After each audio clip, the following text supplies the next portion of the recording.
You didn't distance yourself from your family because you're strong. You did it because you're tired of feeling small. Every gathering feels like a silent test, and you always fail it. No one insulted you. No one pushed you out, but every conversation corrects you. Every silence judges you. You go home exhausted, replaying sentences in your head, thinking of what you should have said, and what you were never allowed to say, so you disappear. You stop calling, you stop showing up, and you call it maturity. Here's the truth that hurts. Not every distance is healing. Sometimes it's fear disguised as peace and escape dressed as self-care. But if isolation really protects you, why does the guilt grow? Why does the emptiness deepen? And why does God keep pulling you back to this wound? You think you pulled away because your family is difficult, but the truth is more uncomfortable. You pulled away because you feel inadequate there, and your mind decided that was too dangerous. This has a name. Napoleon Hill called it a mind dominated by fear, mente dominata pelo medo. Not fear of being hurt physically or losing money, fear of not being good enough. When you walk into that environment, something activates. Your body shrinks, your voice tightens, you become a smaller version of yourself, so your mind learns a strategy. If I don't go, it won't hurt. If I distance myself, I stay in control. And control starts to feel like peace. But it's not peace, it's temporary relief. Silence on the outside, chaos on the inside. Survival, not life. You start justifying it. You say you've matured, that you owe no explanations, that you're choosing yourself now. But isolation didn't heal the wound. It only stopped the external bleeding. Inside, the pain is still active, just quieter. And here's what no one tells you. You didn't pull away because you're cold. You pulled away because you associate love with pressure and presence with failure. The real question isn't, why is my family like this? The real question is deeper. Who did you learn you had to be to deserve love? And why are you still trying to prove it? You say you pulled away to protect yourself, but deep down, you wanted to stop feeling wrong. You confused distance with dignity and silence with self-respect. It looked like a mature decision. It looked like self-care, autocuidado.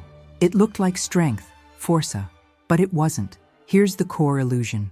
You believed that if you weren't present, you wouldn't be hurt. That if you weren't seen, you wouldn't be judged. That if you didn't show up, you couldn't fail. So you withdrew. Not out of clarity, but out of emotional exhaustion, exhaustion emocional, and fear of another disappointment. You called it a boundary, limite. But boundaries don't come from fear. You called it self-love, amor proprio. But self-love doesn't run away. You said you needed space, but space became a wall, and the wall became a prison. Even if it was quiet, control became your refuge, refugio. You control where you go, who you talk to, how much you control the narrative, you control absence, and you call that peace, paz. But peace doesn't require escape. The truth is hard. You didn't isolate yourself because you love yourself too much. You isolated yourself because you're afraid of not being enough, afraid of comparison, afraid of pressure, afraid of being truly seen. Because when someone gets close, they might notice your flaws. And there's an even deeper deception. You believed you had to disappear to survive, as if your presence was always a mistake, as if you were the problem for being there. So you chose absence, thinking it would save you. But disappearing doesn't heal a wounded identity, identidade ferida. It only postpones the confrontation. If this message is confronting you, it's not by accident, não é por acaso. You didn't find this channel randomly, aleatoriamente.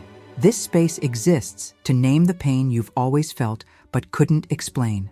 Click the button and subscribe, because understanding your pain is the first step to stop running from yourself. At some point, you started believing God agreed with your distance, that He understood the silence, that He respected the separation, and maybe He does. But that doesn't mean He called it healing, cura. God never confused survival with fullness, plenitude, never called escape maturity, and never blessed fear as peace. There's a verse you've heard but never applied to yourself. Hatred stirs up conflict, but love covers all offenses. Proverbs 10:12 isn't just about loud fights, it's about silent separations, polite distancing, hearts that withdraw without shouting. Because division doesn't start with yelling, it starts with hardening. You think you pulled away to avoid hatred, but slowly, resentment grew, not explosive anger, emotional fatigue, cansaço emocional, contained irritation, the desire to stop explaining yourself, and that also divides, even when it's quiet. God is not accusing you. He is revealing, revelando, showing that love that covers doesn't run away. It faces without losing itself. It doesn't deny pain, but it also doesn't live inside it, because love that covers doesn't hide. It heals. The first healing doesn't start with your family. It starts with you. And it starts with something most people are afraid to do. Stop justifying yourself internally. Every time you think about them, you rehearse defenses, explanations, invisible arguments. That keeps you at war, even from afar, even in silence, even alone. And war exhausts the soul, alma. The practice is simple but uncomfortable. Stop proving you're right. Stop replaying conversations that are over. Stop building speeches that will never be heard. This isn't forgiveness yet. It's turning off survival mode, modo sobrevivencia. It's telling your body, I don't need to fight right now. And that is already active faith, fe ativa. The second step begins in prayer, but not the kind that asks God to change others. Pray like this: God, show me where I lost myself trying to defend who I am. No blame. No justification. No negotiation. Just truth. This practice doesn't force you to go back. It doesn't push you into uncomfortable conversations. It does one thing. It breaks the link between love and fear, between presence and threat, between family and automatic pain. And that is where healing begins. The second healing requires something you've been avoiding for years: emotional responsibility. Responsabilidade emotional. Not blame. Responsibility. It's stopping the story of, they made me this way, and asking instead, what will I do with what this caused in me? You don't control the past, or your family's behavior, or the wounds that hit you too early. But today, you control one thing: whether you keep living as someone who disappears, or as someone who shows up without attacking. That changes everything. This practice is concrete. Choose one simple truth to anchor your presence, not a speech, an internal sentence. Something like, I don't need approval to exist, or I can be here without shrinking. This sentence becomes an anchor, ancora, not a weapon. Then practice minimal presence, not forced reconciliation, not deep conversations. Minimal conscious presence, a neutral message, a short visit, a boundary stated without long explanations. This retrains your emotional system and gives power back without aggression. You will feel fear. You'll want to pull away. You'll think about quitting. That's expected, because growth hurts more than escape. But every time you stay without abandoning yourself, something inside aligns, and faith stops being just words. God isn't asking you to go back to who you were. He's calling you to be whole, in terra, without submission, without disappearance, without war, presence with truth, boundaries with love, and love with awareness. You didn't isolate yourself because you don't love your family. You isolated yourself because, for a long time, love meant pain.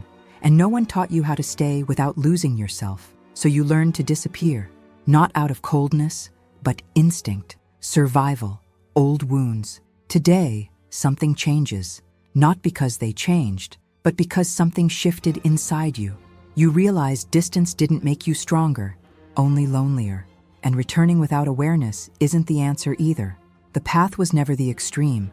It was truth. You no longer have to choose between presence and peace, between family and identity, between love and boundaries. That was the lie.